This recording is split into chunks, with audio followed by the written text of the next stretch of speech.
ওরে বাবা রে, আমার পাও শেষ। কে তুমি না কইলা গরম না বলে আত্তা খায় দাও সেই সাত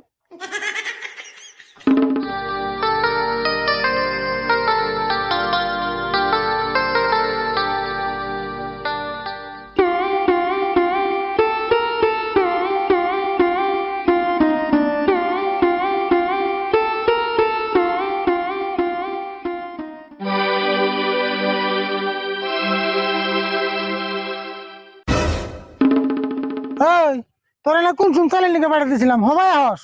দাও না কত গরম পড়ছে এজন্য দোকানে বসে একটু জিরাইলাম। তা নয় বুঝলাম, তুই ঠাডা পড়া রোদের মধ্যে জ্যাকেট কিনে গেছিলি কে? তোর গরম ধরে না? না এই জায়গাটা গরম ধরে না তো, এই জায়গাটাই সিলা গেছি। এ সিলা গেছ দি জ্যাকেটটা খুলছি দি। হ দেখা এই সিলা